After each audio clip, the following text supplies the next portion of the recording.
Hello everyone, welcome to my channel. My name is Xony, and today we're going to have some more stories from Reddit. But before we start, it would be so much appreciated if you would subscribe to my channel, like the video if you enjoy it, and maybe leave a comment down below. These simple clicks would mean a lot to the future of this channel and really reward the effort that I put in every day. And now, without further ado, let's go. Now let's get into today's stories to find out what happened. I, 37, took my wife, 33, on an 11th year anniversary cruise. We worked jobs that we thought were bearable, but not exactly thrilling, so this cruise was something we both really looked forward to.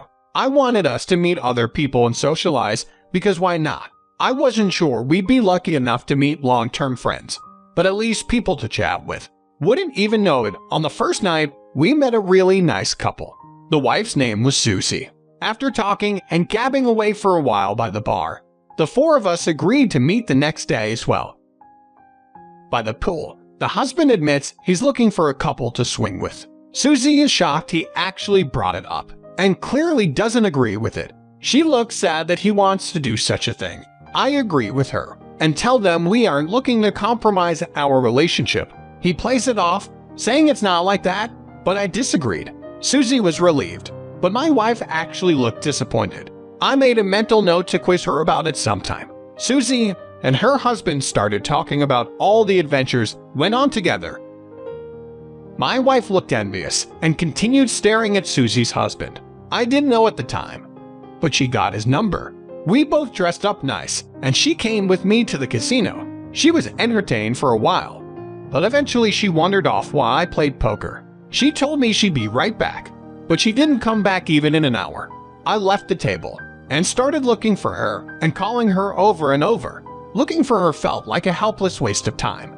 Because the boat was huge, what are the chances I'd run into Susie, who was also looking for her own spouse? When we saw each other, we panicked. I suggested we both go check our staterooms and meet back here with whatever we found. She agreed, and I raced back to mine, but no one was there.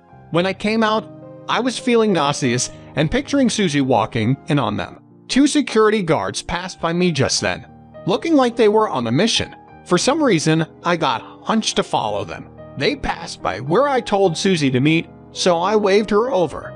As we followed them, she said she didn't find anything, and he still wasn't answering his phone. I told her I thought these guys might be onto something. They led us straight to the comedy club, which was currently empty, but the doors were unlocked for a show in 3 hours. They called out, "Excuse me," and I jumped. Then I noticed two people's heads behind the bar. They were quietly swearing, and I heard my wife apologize and ask security to hold on a moment. I covered my mouth to try to hold my face together. I couldn't believe this was happening. Susie was also in disbelief.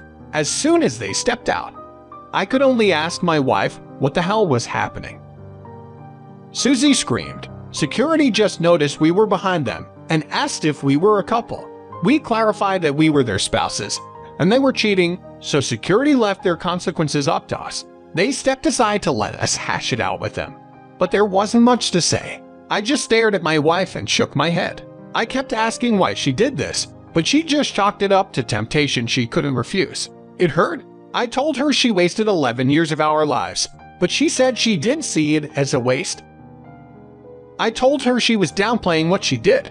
Our relationship was something I treasured and honored, but now it was a waste because it was over.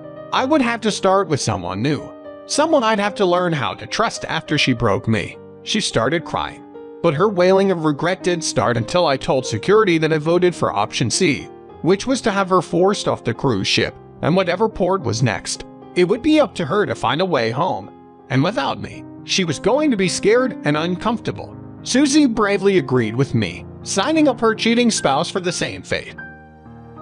They were both yelling in protest as they were led away to their individual holding cells. Of course, since we were their spouses, we could get off at the next port with them, but we chose not to. We weren't lonely, though. Before they were kicked off, we gave them their luggage and passports. They were absolutely miserable. AP was just mad and walked off without so much as a goodbye to his betrayed wife, and gave no indication that he intended to stay with my wife either. My wife was on her knees, holding onto my legs. She hated traveling, which is why we weren't on a road trip.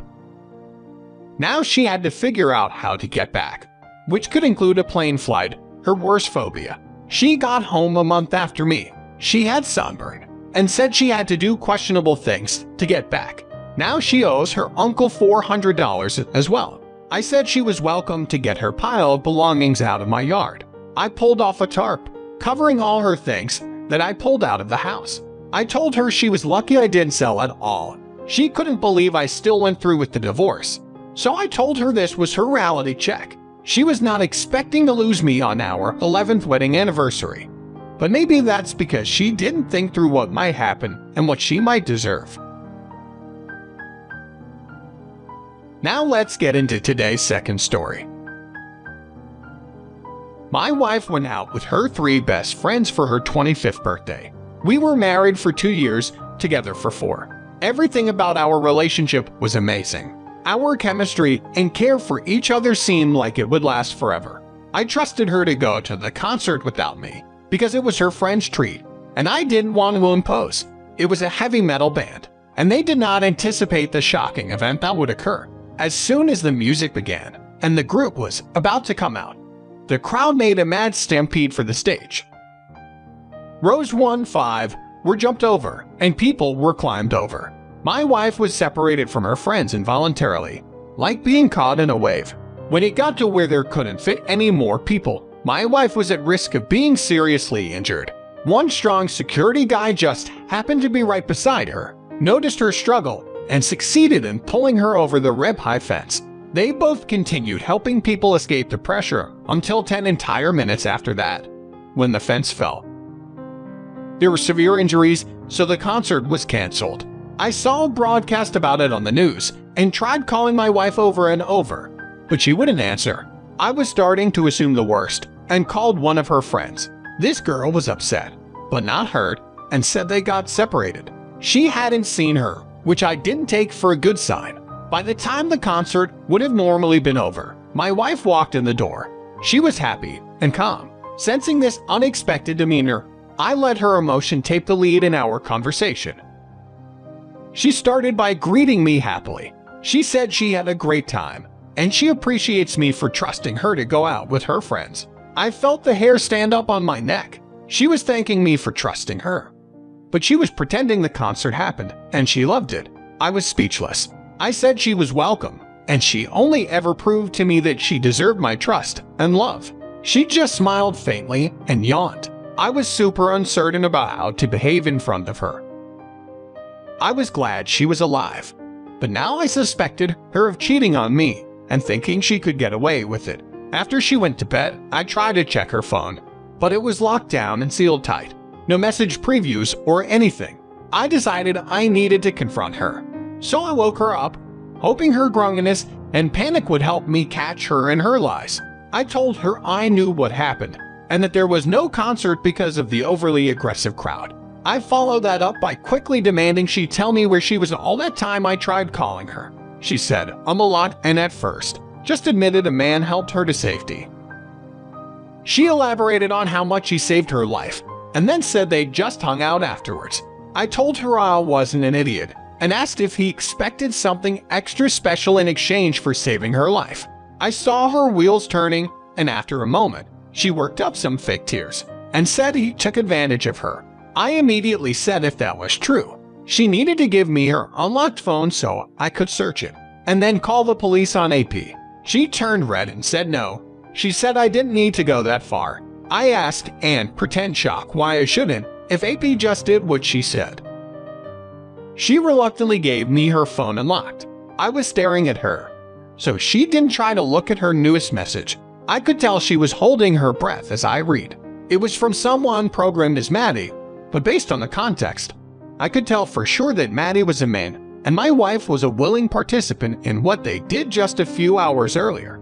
I showed it to her, and asked what excuse she had for it. She was stumped. She started real crying, and it was quite a difference. She changed tactics and started begging me to forgive her. I just laughed, and I verbally expressed my anger and disappointment. I said I wished I never met her, and she was a waste of time and space. I informed her that she didn't need to spread her legs just because he saved her. It was just luck and a genuine thank you. Maybe a gift card would have been fine, but now our relationship is over. She didn't have anything useful to say, and she wouldn't matter to me ever again. So I kicked her out around 2. She was cold, miserable, and desperate. Trying to avoid bringing her parents into it, she called AP. He did not want her to come back over, and to avoid the awkward reasoning of why he hung up. I was laughing through the cracked window. She caved pretty quickly and called her parents. She didn't even have her own car, which meant AP gave her a ride home that night, and she counted on her father to come get her after I found out. He had to work at 5 a.m. and made her feel worse about not being able to patch things up with me for the night, or ever.